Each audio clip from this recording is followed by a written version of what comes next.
कई दिनों से पुलिस एक मौलाना साहब को तलाश कर रही थी। आखिरकार कड़ी मशक्कत के बाद मौलाना पकड़ा ही जाता है। मौलाना जब पकड़ा जाता है तो मौलाना साहब से पूछा जाता है कि आपका मोबाइल किधर है।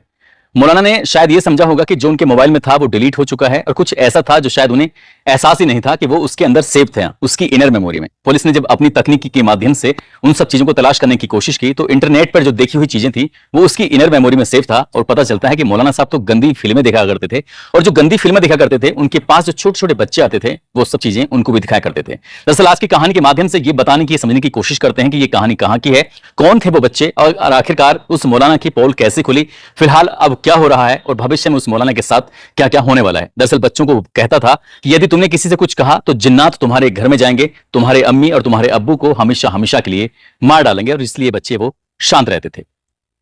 आदाब, नमस्कार, सत श्री अकाल। मैं उस्मान सैफी। आज की जो सच्ची घटना मैं आपको सुनाने जा रहा हूं, ये सच्ची घटना है उत्तराखंड प्रदेश का एक जिला है उधम सिंह नगर और उधम सिंह का ही एक शहर है रुद्रपुर। दरअसल रुद्रपुर कोतवाली क्षेत्र का एक गांव लगता है मलसी। बात कर रहा हूं 16 अगस्त 2024 की दोपहर के आसपास का समय हो रहा था। एक बच्ची जो कि अभी कुछ ही देर पहले मस्जिद में मौलाना साहब से पढ़कर घर पे आई थी, थोड़ी गुमसुम थी, परेशान थी। उसकी मां ने पूछा कि बेटा क्या बात है, तुम इतनी गुमसुम, इतनी परेशान क्यों हो। वो लड़की जैसे उससे ये पूछा जाता है वो डरने लगती है, कांपने लगती है। मां ने अपनी बेटी को अपने पास बिठाया, उसकी मनपसंद की जो चीज थी उसको खाने के लिए दी और खाने के बाद वो लड़की जब थोड़ी सी नॉर्मल होती है तब मां पूछती है कि बेटा थोड़ा बताओ तो सही, क्या दिक्कत है, क्या परेशानी। वो लड़की कुछ बोल नहीं पाती है। इसके बाद जो माँ होती है वो पास में जो बच्चे होते हैं उनके पास जाती है, क्योंकि उन बच्चों के साथ उसका उठना बैठना उस बच्ची का ज्यादा था। उन बच्चों से पूछा जाता है तो वो बच्ची भी कुछ ऐसे ही घबराने लगती है जैसे कि उस महिला की बेटी घबरा रही थी। उस बच्ची से ये पूछने की कोशिश कर रही थी तो वो भी नहीं बता रही थी। आखिरकार फिर माँ वापस लौट के आती है, अपनी बेटी को और दुलारती है, पुचकारती है और ये भरोसा दिलाती है कि तुझे कुछ नहीं होगा और जो भी कुछ है तो मुझे बता दे। आखिरकार उसकी बेटी ने जो बताने की कोशिश की तो उसने कहा जिन्नात तुम्हें मार डालेंगे और अब्बू को भी मार डालेंगे यदि मैंने ये सब बातें बताई तो। लेकिन मां ने कहा कि कोई दिक्कत नहीं है, कुछ नहीं होगा और मेरे पास जिन्नातों को रोकने की ताकत है, मैं भी रोक सकती हूँ, मैं भी उनकी दिशा और दशा दोनों बदल सकती हूँ। जब मां ने अपनी बेटी को यह भरोसा दिलाया तब उस बेटी ने कहा कि जब मैं मौलाना साहब के पास जाती हूं तो मुझसे वो गंदी गंदी बातें करते हैं, यानी कि शरीर के अलग अलग हिस्सों को छूने की कोशिश करते हैं। जैसे ही 60 साल की बच्ची ने अपने ही मौलाना की ये कहानी सुनाई तो मां के पैरों तले जमीन खिसक जाती है, सोचने पर मजबूर हो जाती है और गुस्से से तमतमा जाती है। मौलाना साहब के पास जाती है और जाने के बाद उनसे कुछ बुरा भला जब कहती है तो मौका पाते ही मौलाना वहां से भाग जाते हैं। अब इस बात की जो गूंज थी वो पूरे गांव में फैल जाती है। जैसे ही गांव के बहुत सारे लोगों को यह बात पता चलती है, मौलाना साहब को ढूंढने की कोशिश की जा रही थी, मौलाना भाग जाते हैं। हालांकि उस महिला को भी समझाने की कोशिश की गई थी कि जो भी हुआ इसे शांत करो, खत्म करो, बदनामी होगी। लेकिन अगला दिन निकलता है, उस महिला का गुस्सा बढ़ता चला जा रहा था क्योंकि उसकी बेटी के साथ जो हुआ था वो वाकई अच्छा नहीं था, भयानक था। वो सीधा नजदीकी पुलिस स्टेशन जाती है, यानी कि रुद्रपुर कोतवाली में एक तहरीर दी जाती है और तहरीर देने के बाद पूरी कहानी बयां करती है कि मेरी जो बेटी है वो एक स्कूल में पढ़ती है। स्कूल में पढ़ने के बाद जब घर पे आती है तो उस बच्ची को पास में ही मस्जिद है, मस्जिद के ऊपर एक कमरा है और उस कमरे के अंदर मौलाना साहब रहते हैं और मौलाना ही उस बच्ची को दीनी तालीम देते हैं, यानी कि उसमें अरबी पढ़ाते हैं, उर्दू भी पढ़ाते हैं, साथ ही नमाज के तरीके बताते हैं कि नमाज कैसे पढ़ी जाती है। लेकिन कई दिन से मेरी बच्ची थोड़ी गुमसुम रहती है, परेशान रहती है। इस तरह की जो तहरीर थाने में मिलती है उसके बाद फिर इस जिले के जो एसएसपी होते हैं, एसएसपी के पास उस थानेदार ने बातचीत की, मुकदमा दर्ज हो जाता है और मुकदमा दर्ज होने के बाद आखिरकार जो इसके जिले के एसएसपी होते हैं मंजूनाथ टीसी, वो 18 सदस्यीय एक एसआईटी का गठन करते हैं ये जानने के लिए कि इसमें बात में कितनी सच्चाई है, कितनी नहीं है। आखिरकार इस मामले की जांच पड़ताल करना शुरू करते हैं तो पता चलता है कि मौलाना मौका पाते ही वहां से भाग चुका था। वो कहां का रहने वाला था उसके बारे में पता करने की कोशिश करते हैं तो उत्तर प्रदेश का एक जिला है पीलीभीत और पीलीभीत का ही थाना लगता है जहानाबाद। उसी का एक गांव है डोंग।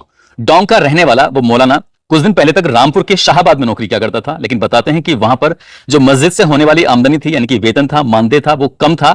इसलिए उसने शाहबाद की उस नौकरी को छोड़ने के बाद सीधा उत्तराखंड के उधम सिंह नगर जिले के रुद्रपुर कोतवाली क्षेत्र का जो गांव लगता है मलसी, उस गांव में जाकर ये करीब 2 महीने पहले वहां पर ज्वाइन कर लेते हैं और नमाज पढ़ाने के साथ साथ अपने ही कमरे में कुछ मोहल्ले के बच्चों को दीनी तालीम भी दिया करते थे, यानी कि उर्दू और अरबी वगैरह पढ़ाया करते थे। अब मौलाना को तलाश करने के लिए जो पुलिस की टीमें थी वो लग जाती हैं। आखिरकार मौलाना पकड़ा जाता है और पकड़ने के बाद इस मौलाना को जब लेके आते हैं तो मौलाना साहब से ये पूछताछ की जाती है कि आखिरकार कहानी क्या है, क्या क्या नहीं है। तो मौलाना ने बिल्कुल इत्मीनान के साथ सारी बातों को बताया कि ऐसा कुछ भी नहीं है, यानी कि उन सब चीजों को झुटलाने की कोशिश की। मौलाना का जो नंबर था वो बंद था, लेकिन उस मौलाना के नंबर को जो मोबाइल को जब्त किया गया तो उसे ये नहीं पता था कि जो उसने मोबाइल की हिस्ट्री में देखा था उसके अंदर सेव है, यानी कि उसके रूट वेव जो होता है उसमें पहले से सेव होता है, उसको आसानी से डिलीट नहीं किया जा सकता। और वैसे भी पुलिस के पास अच्छी खासी तकनीकें होती हैं, उस तकनीक के माध्यम से पता चलता है कि वो उसमें गंदी फिल्में यानी कि पोर्न साइट के पास जाकर गंदी फिल्में देखा करता था।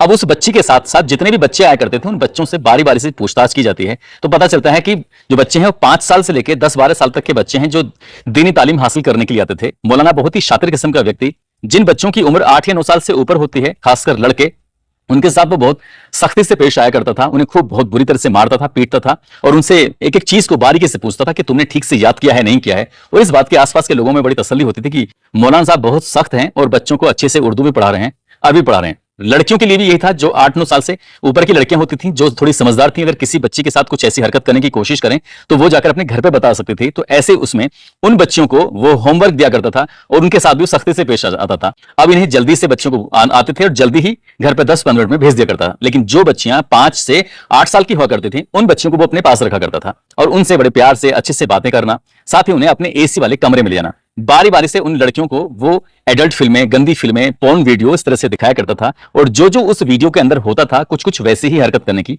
वो कोशिश करता था। पुलिस की जांच में आया कि वो अकेली बच्ची नहीं थी बल्कि 5 लड़कियों के साथ लगभग 1.5-2 महीने से ये सब ऐसे ही चल रहा था। और सब बच्चियों से ये कहा गया था कि अगर किसी ने भी घर जाकर ये सब बताने की कोशिश की कि तुम्हारे साथ क्या होता है, तो जो मेरे पास जिन्नात हैं, वो उसके पास जादू है और उन जिन्नातों को वो छोड़ देगा, तुम्हारे घर जाएंगे, तुम्हारी मम्मी, तुम्हारे पापा, इनको वो मार डालेंगे, यानी कि उन्हें बहुत नुकसान पहुंचा सकते हैं।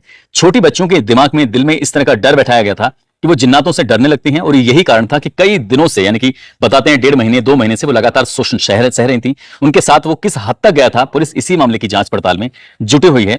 आखिरकार जब ये बात गांव वालों को पता चलती है कि उसने एक नहीं बल्कि 5 लड़कियों के साथ इतना घिनौना कृत्य किया है, तो गांव वालों को यकीन नहीं हो रहा था कि जिस व्यक्ति के पीछे वो नमाज पढ़ रहे थे वो शायद नमाज भी कभी कबूल हो पाएंगे या नहीं हो पाएंगी। लेकिन इस घटना ने पूरे गांव को तोड़कर रख दिया। हालांकि पुलिस ने जब 18 सदस्यीय एसआईटी का गठन किया है, उस एसआईटी के माध्यम से उस मौलाना की और भी जो बैकग्राउंड हिस्ट्री है कि जहां जहां भी वो आज तक रहा है, कहीं ऐसा तो नहीं कि पहले पूर्व में कुछ बच्चियों के साथ, कुछ लड़कों के साथ उसने ऐसा कोई घिनौना गंदा कृत्य तो नहीं किया है। हालांकि पुलिस अभी ठोस नतीजे पर नहीं पहुंची, लेकिन उसको रिमांड पर लेने के बाद उससे पूछताछ की जाती है। पूछताछ करने के बाद उसको जेल भेज दिया जाता है और पुलिस इस मामले की जांच पड़ताल में जुटी है। और जैसे ये बात अखबार, सोशल मीडिया, अलग अलग माध्यम से जब ये लोगों में फैलती है तो लोगों में गुस्सा होने लगता है। ये मामला उत्तराखंड की विधानसभा में भी उठाया जाता है और ये पूछा जाता है कि आखिरकार कब तक इस तरह की घटनाएं होती रहेंगी। दोस्तों, इस पूरे घटनाक्रम को सुनाने का उद्देश्य किसी को परेशान करना नहीं है, किसी का दिल दुखाना नहीं है, बल्कि आपको जागरूक करना है, आपको सचेत करना है। जरूरी नहीं है कि आपके बच्चे मदरसे में ही जाते हों, जरूरी नहीं है कि आपके बच्चे स्कूल जाते हों, आपके बच्चे आपके घर से अलावा कहीं भी जाते हैं, घर के किसी सदस्य से भी अगर मिलते हैं, तो आपकी नैतिक जिम्मेदारी बनती है अपने बच्चों से बातचीत करें, उनके दिलों में बैठकर उनके बात, उनसे इतना प्यार से, इत्मीनान से, उनके जगह बनाकर उनके मन में, उनके दिल के अंदर उनसे ये जाने कि आज तुम्हारे साथ पूरे दिन हुआ क्या है। कहीं ऐसा तो नहीं आपके बच्चे के साथ कहीं कुछ गलत काम हो रहा हो और अब वो गुमसुम हो और आपको इस बात का एहसास ही ना हो और वो लंबे समय से ऐसे झेलता चला रहा हो। आप ये बताएं कि किस चीज को छूने से अच्छा होता है, किसको छूने से गलत होता है, यानी कि गुड टच और बैड टच के बारे में अच्छे से जानकारी दें। हालांकि सरकार, जो अलग अलग राज्यों की सरकारें हैं, वो स्कूल कॉलेजों में इस तरह के प्रोग्राम चलते रहते हैं कि क्या गुड टच होता है, क्या बैड टच होता है, ताकि किसी बच्चे के साथ इस तरह की हरकत ना हो। लेकिन ये परिवार के लोगों की भी जिम्मेदारी बनती है कि अपने बच्चों से वो बहुत नजदीक जाके उनसे ये बातचीत करें कि उनके साथ कहीं कुछ गलत तो नहीं हो रहा है। यदि हो रहा है तो उस अपराधी को, उस आरोपी को, वो चाहे कोई भी हो, किसी भी किस्म का व्यक्ति हो, उसको सजा दिलवाने की कोशिश करें ताकि भविष्य में किसी बच्चे के साथ कोई ऐसी घटना ना हो।